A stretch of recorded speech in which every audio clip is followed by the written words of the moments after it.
The sun over Arendar rose like a breath of silver, soft and kind, washed the palace towers in pale light, and turned the crystal bridges into long ribbons that glowed over the city. Music drifted from open gardens. Water ran through channels, built into the marble floor, singing very quiet songs to anyone who cared to listen. In this light, Queen Alisara looked like the morning itself, calm, patient, and bright. The queen was young, but her eyes carried the weight of many voices. She listened first and spoke last. Her people loved her for this. She led with attention and care. That was why her marriage surprised everyone. The court had expected her to marry a general, or a brilliant Arendorian scientist, or some noble who glowed like starlight. Instead, she chose a human from Earth, a quiet man named Ethan Cole. He was not tall by Arendorian standards. His hair was plain brown.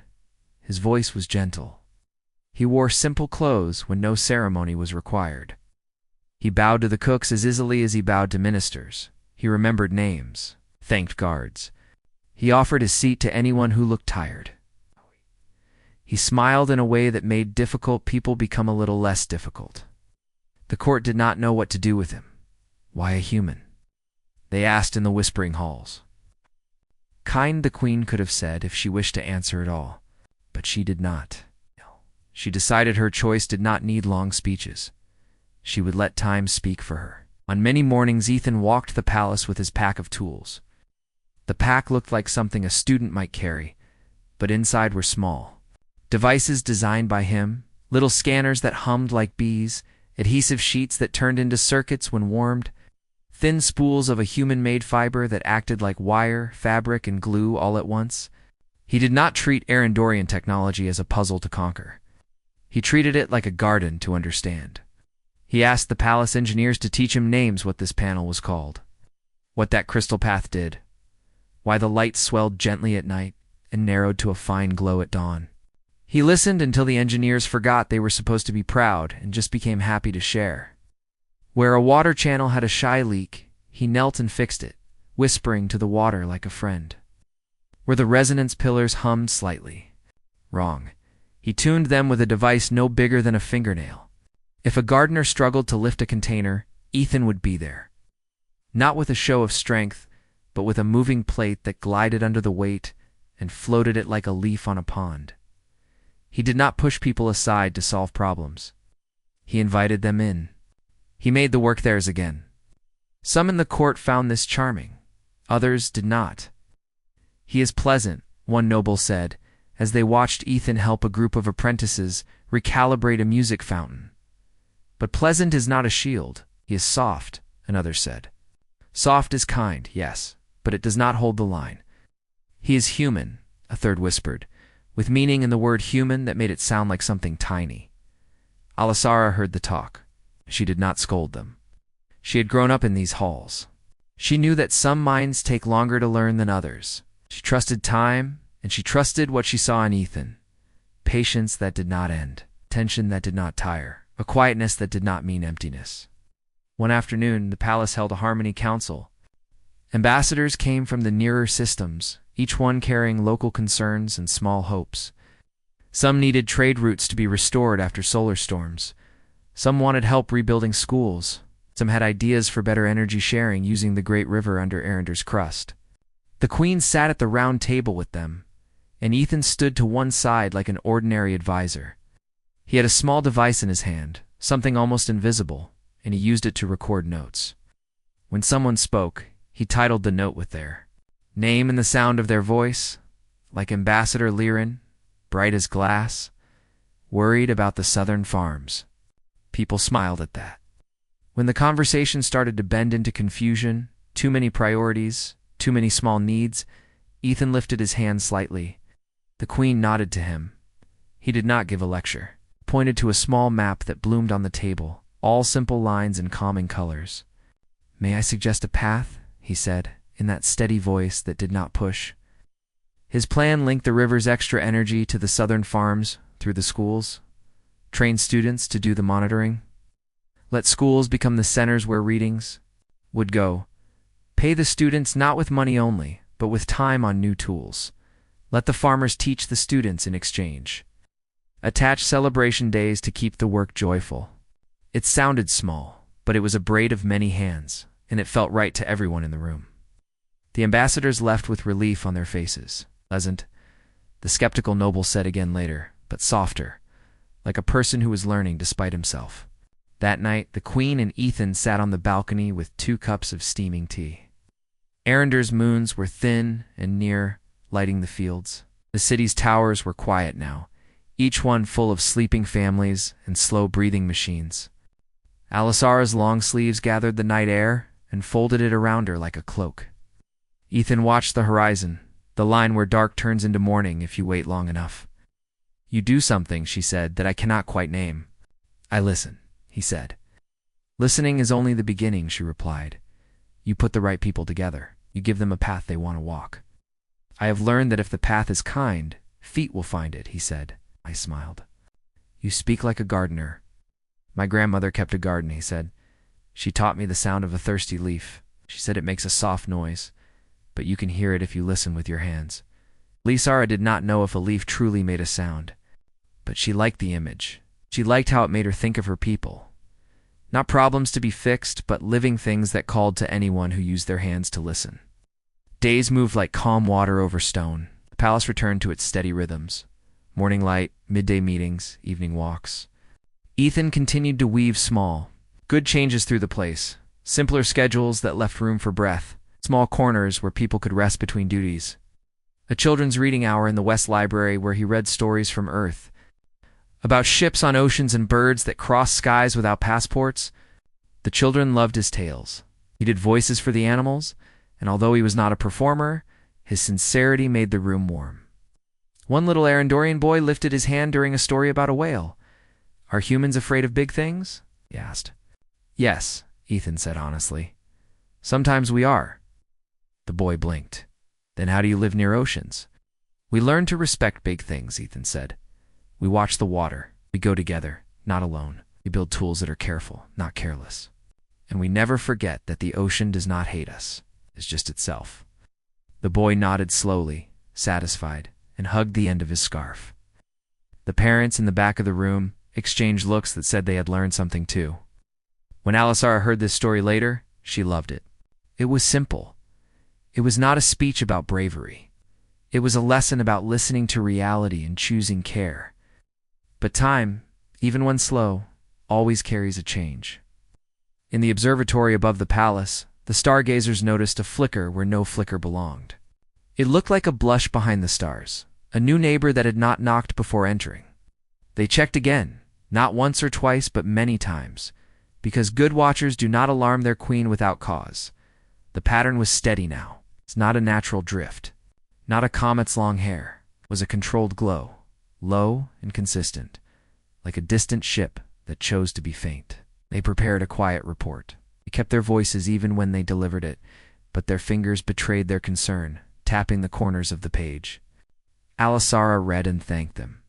She did not lean on fear. She simply opened the palace to calm. She ordered small adjustments, double-checked the shield harmonics, and invite the engineers to sing to the resonance pillars so the city's gentle field hummed right in every street, tied the bridges a little tighter at their roots. She asked the cooks to prepare soothing food for the night shift. She spoke to the children's schoolrooms. "We are a family. Families prepare for guests. We do it with kindness, attention, and rest." She did not call for a parade of power. She called for a chorus of readiness. Ethan listened to the report too. He stood beside the queen as she spoke to the engineers. He asked a few questions that seemed almost too simple. "What do the leaves say?" he asked the gardener engineer. Who smiled and understood he meant the panels that looked like leaves and handled the city's delicate energy flows. "They whisper," the engineer said. "They say the air might thicken. Then let's make paths through the air," Ethan said. He drew 3 lines on a small map of the city, gaps where extra energy could harmlessly slip past without pressing on smaller systems. It was like opening windows before a warm day to stop a room from becoming too close. The court saw all of this, the queen's calm, the humans' gentle guidance. Some nobles who had been unsure began to feel their hearts move. Kindness was not soft when it was steady. It was a weight that held the palace upright. Later that evening, Alisara found Ethan in the quiet room near the eastern tower. It was a room where the walls did not constantly show information. It was a room for breathing. He was sitting on the floor with a small device in his hand. It looked like a simple band, worn thin by time. The great hall of Arendar filled with soft light as the queen and her husband Ethan stood waiting for the visitors. Outside, the sky shimmered with gentle blue fire, the sign of ships breaking through atmosphere. The air hummed with quiet energy. Every guard in the palace felt their hearts tighten. But Ethan's face was calm. His breathing was steady, like someone who had walked through storms before and learned not to fear the wind. The arrival, the tall doors of the hall opened with a sigh. A group of beings stepped in, the Varn Dominion envoys, though no one had expected them to come so soon. Their armor was dark and smooth, shaped like glass turned to liquid. Their eyes glowed with faint green light, as if small stars had been trapped behind them. Their leader, a creature named General Kor, bowed low, but the gesture felt more like a challenge than respect. "Queen Alisara of Arendar," he said in a tone too sharp for comfort. "We bring greetings from the Dominion." "And a warning." Alisara stepped forward with quiet grace. "A warning?" she asked. "Your world holds a source of energy the Dominion now claims as its right," Kor said. "Hand it over peacefully, and we will protect your people. Resist, and we will take it ourselves." Murmurs rippled through the court. The ministers looked at each other in disbelief. The queen stood tall, her calm face hiding the storm within. "This planet," she said, "is not for sale, and its people are not subjects of any dominion." The general smiled thinly. "Then I hope your shields are strong enough to hold against ours." He turned sharply, his troops following him. And the hall's temperature dropped as they left, like shadows taking light with them. The tension rises that evening. The skies of Arendar changed. Strange shapes began to move in orbit, dark needle-like ships that drifted quietly above the clouds. The Varn Dominion had not waited for diplomacy. The queen summoned her council. The table glowed with maps of the upper atmosphere. "They are forming a blockade," said the defense minister.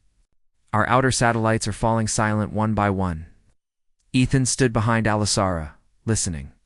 His eyes traced the data energy patterns, ship movements, communication gaps. He noticed something strange. "They're not using normal weapons," he said quietly.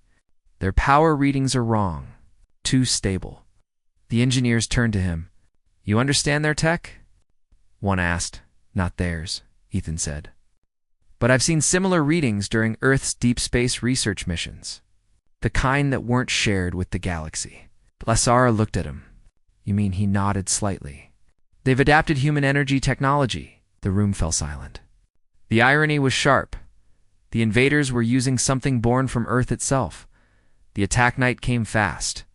The stars dimmed as the Varn ships released waves of magnetic fire. The first blast struck the outer shield of Arendar. The city shook like a heart-skipping beats. Alarms echoed through the palace. Children were rushed underground. Soldiers lined the sky bridges. Alisara stood at the control balcony, her robes flowing like light over water. "Activate full planetary shields," she ordered. "No retaliation yet. We hold." The engineers obeyed. Massive resonance towers hummed to life, sending beams of silver light into the sky. The barrier wrapped around the planet like glass. For a moment, the world looked safe again. Then the second blast hit. It wasn't fire, it was silence. Every machine stopped. Lights flickered. Engines died. The hum of the shields broke into static. The air grew still, unnatural. Heavy Arendar's great defense field began to fade. The hidden truth panic rippled through the city. Guards rushed to the queen. "The shield matrix is collapsing. We're losing control." Alisara's breath caught. "Divert power from the core." "No use, Your Majesty," an engineer cried. "Something is draining us faster than we can feed the system." Ethan stepped forward, his voice calm. "Show me the data." The head engineer hesitated but handed him the display. Ethan scanned the figures. The numbers spoke to him like old friends. He saw the pattern of the drain, saw the way it spread. He recognized it. He looked up slowly. They're using resonance inversion. The same kind Earth, designed for defense, not attack. Can you stop it? The Queen asked. Ethan looked at her, and for the first time there was hesitation in his eyes. If I try, I'll have to use something I promised myself never to touch again. What do you mean? He met her gaze. Project Aegis. Earth's hidden failsafe. It's not a weapon. It's protection on a scale the galaxy doesn't understand. The Queen's voice softened. Ethan, my people are dying. He nodded once, the quiet decision already made. Then we use it. The activation, he touched the thin band on his wrist. The one the Queen had seen before in Part 1. The dull metal came alive. Blue light traced old symbols across his skin. The floor beneath his feet trembled. The guards instinctively stepped back. Even the Queen felt the change in the air. Ethan, she whispered. His voice was calm, but something ancient hid beneath it. I need a clear space. The energy will listen better if there's silence. They moved to the palace terrace, overlooking the entire city. The night sky burned with faint red lines from enemy ships. The lights of Arendar flickered weakly, like candles trying not to die. Ethan knelt and placed his hand on the marble floor. The blue glow spread outward in a slow circle like water rippling in a still pond. The Queen watched as strange patterns formed under his hand. Human letters mixed with alien runes. It looked impossible, yet it felt. Right, what is this? She asked softly. The heart of Aegis, Ethan said. It connects to the planetary field through the human biofrequency. Thought, emotion, focus. It's built to shield life, not destroy it. He closed his eyes. The blue light deepened into white. The energy gathered like a heartbeat, pulsing faster and faster until the entire terrace glowed. Then silence. The next moment, the sky exploded with light. The awakening re-across the city. Power returned in a single wave. Lights snapped back on. Engines hummed. People looked up from shelters and saw a massive dome of soft blue light forming over them. The alien bombardment struck again, but this time, the energy vanished before touching the shield. The weapons melted into harmless mist. Inside the dome, no one felt fear. It was as if the air itself had grown gentle. In the palace, Ethan stood at the center of the glow. His body shimmered faintly, like he was both there and not there. The band on his wrist pulsed in rhythm with his heartbeat. Alisara stepped closer. Ethan, the shield, it's working. He smiled faintly. It's listening. Earth made Aegis to respond to one thing: intent. As long as I focus on protection, it will hold. But it's draining you, she said. She could see the tremor in his hands, the sweat on his brow. I can manage, he said. But even as he spoke, his knees wavered. The Queen caught him before he fell. Ethan. He looked at her with tired eyes. Don't worry. Humans are stubborn. The counterstrike above them, the Varn fleet began to panic. Their scanners showed impossible readings. Their weapons systems jammed. Ships collided as their control systems failed. Inside the enemy command ship, General Kor shouted, impossible. No shield can reflect phase energy. But it wasn't reflection, it was absorption. The human Aegis field didn't fight the attack. It simply turned it into silence. Ethan could feel it, every blast, every surge, feeding into his body like warmth. But with each hit, his breathing grew slower. Alisara held him steady. You're burning yourself out. He smiled weakly. Better me than the city. She shook her head. There must be another way. He looked at her, eyes full of quiet certainty. Alisara, love isn't a word we say on Earth to sound gentle. It's a word that means to protect even when it hurts. She held his hand tighter. Then we share the hurt. The Queen's Bondalisara placed her hand over his. For a moment, nothing happened. Then, slowly, her royal crest, the light mark on her forehead that symbolized her bond to the planet, began to glow. The energy around them shifted color from blue to gold. The shield's pulse steadied. The load on Ethan's body eased slightly. Their two energies, human and Arendorian, began to intertwine. Ethan opened his eyes in surprise. "What are you doing?" "Sharing the focus," she said softly. "You protect my people, I protect you." He wanted to argue, but he couldn't. The warmth spreading through the field was too strong, too balanced. Together, they stood in the center of light that seemed alive. The turning tide high above, the Varn fleet began to retreat. Their systems overloaded from feedback they couldn't understand. The commanders shouted orders, but their ships ignored them. The very energy they had used to attack was now bending against them. One by one, the ships broke formation and scattered into deep space. Leaving behind a quiet sky, on the palace terrace, the light began to fade. The dome dissolved like morning fog. The air smelled clean again. Ethan sank to his knees, exhausted. The band on his wrist dimmed and turned back to dull metal. Alisara knelt beside him, placing her hand on his cheek. "It's over," she whispered. He smiled faintly. "For now?" She frowned. "What do you mean?" He looked toward the stars. "They'll return. Maybe not tomorrow, maybe not this year. But word will spread. A human and an Arendorian stopped a Dominion fleet with no army, no weapons. Someone will want to test that story." She touched his hand gently. "Then we will be ready together." The quiet after as dawn came, the palace and city awoke to peace. Children ran through streets again. Merchants reopened their shops. The great resonance pillars sang a soft morning tune. The dawn came slowly over Arendor. Soft gold light brushed the crystal towers, turning the city into a river of color. After the battle, everything seemed alive in a way it had never been before. Birds sang in new melodies, water flowed more steadily, and even the resonance pillars hummed a song that felt more gentle than ever. The people moved through the streets cautiously at first, as though testing whether life had returned fully. Queen Alisara stood on her balcony, her cloak brushing the marble, and watched. Beside her was Ethan, still weak from the previous night's exertion, but upright and calm.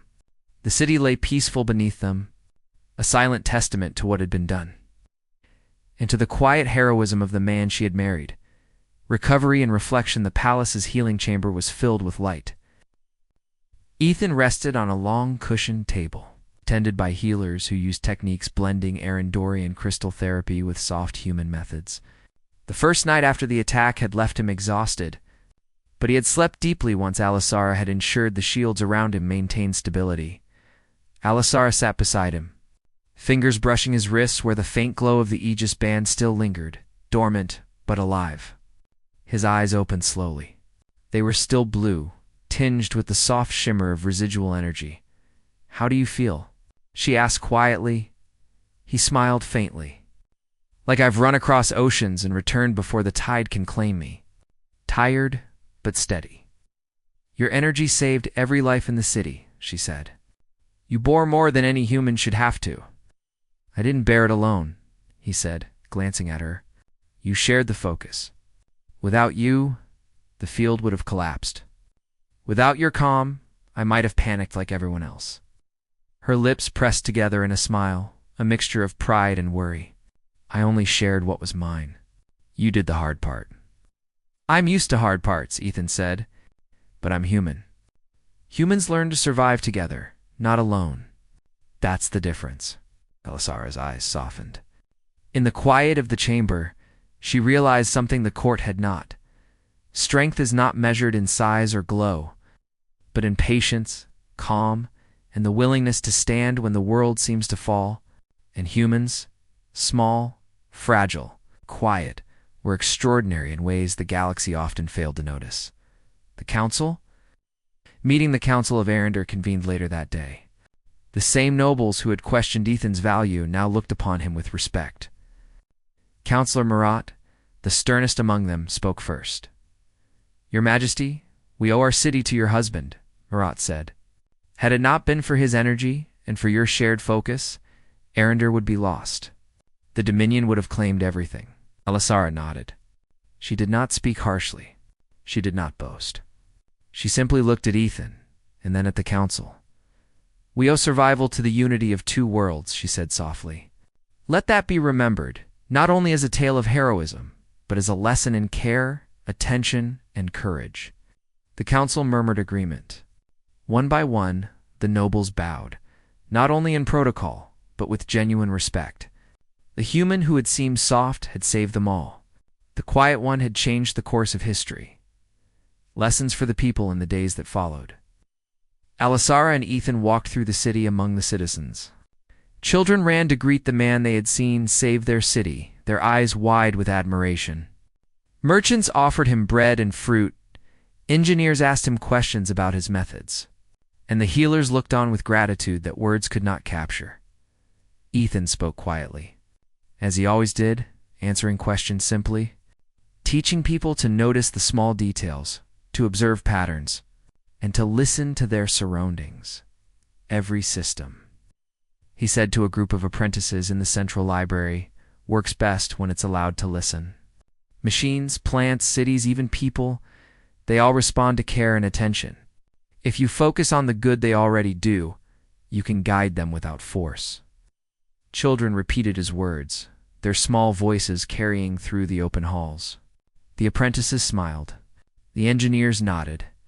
Alisara watched from nearby, feeling a deep pride. Not for power displayed, but for a quiet lesson shared. The human reputation, the galaxy began to take notice.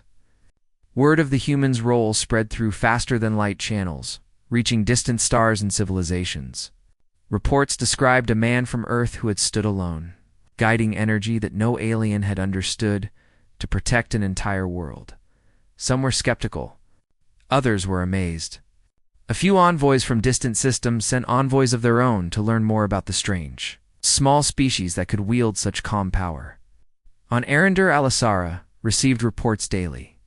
The Queen herself gave interviews to ambassadors, speaking of Ethan not as a weapon, but as a teacher and protector. He is a human, she said in one council meeting, and yet he has shown us that human kindness, focus, and patience are forces the galaxy should not underestimate. Perhaps our idea of strength is too narrow, counselors nodded. Marat leaned back in his seat, thoughtful. I see now that softness does not mean weakness. Humans adapt in ways we do not fully understand. That is why the Dominion failed. Alisara smiled faintly. Yes. They adapt quietly, and then, when the moment comes, they act. That is humanity's secret power. Political ripples, not every system accepted this revelation easily. Some saw humans as unpredictable, dangerous even, because they could produce results without armies or weapons, without the bright glow of power the galaxy had come to value. Some sent ships to study Earth. Others began to whisper alliances, fearing what humans might achieve. But Alisara's bond with Ethan helped. Together, they created a new framework for diplomacy, one based not on fear, but on respect and mutual protection.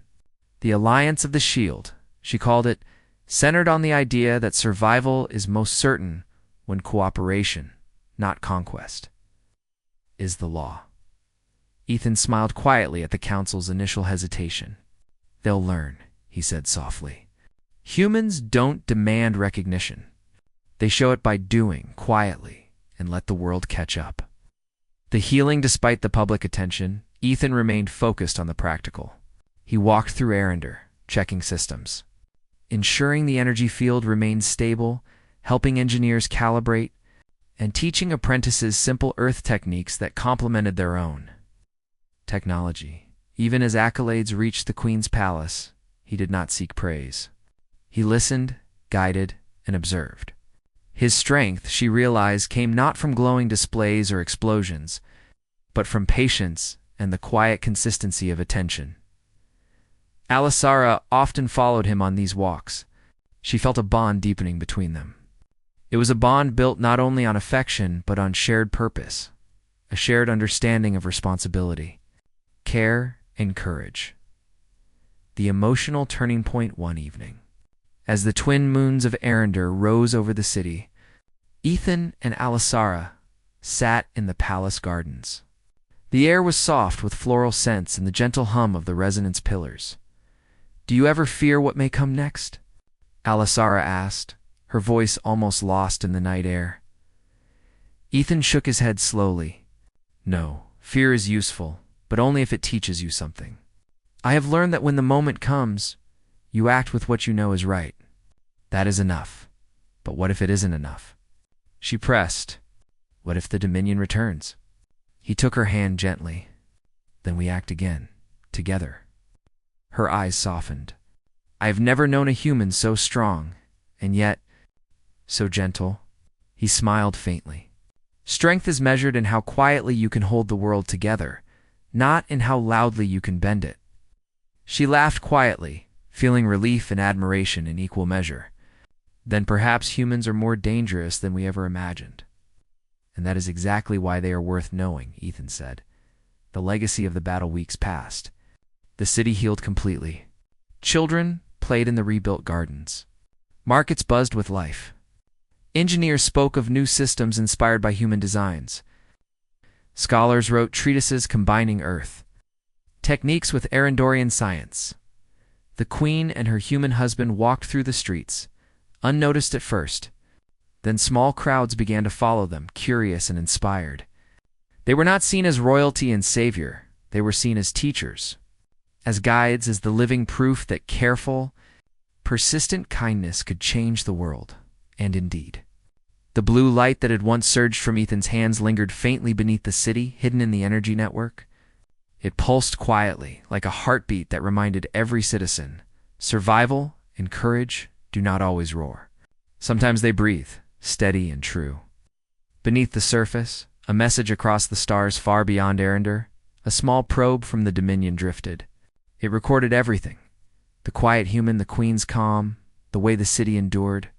The message it sent to distant commanders carried only one line: human detected. Not a weapon. A force for survival. Must monitor. Even in warning, the universe had to recognize a new truth. Humans were not simply small or weak. They were patient. They were focused. They were clever. And when the moment came, they could protect entire worlds without a single fleet. The promise in the palace that night. Alisara and Ethan stood on the balcony overlooking the sleeping city. You changed everything, she said softly. No, he said. We did it together. Humanity is only one part. It is the will to care and to act that matters. She nodded. Then let us ensure the galaxy sees that clearly. We will teach them, quietly, without threat. He squeezed her hand. Alisara, you trust me. And I always will, she said, for your strength, your heart, and your courage. The city below glowed softly, bathed in light from the rebuilt energy systems.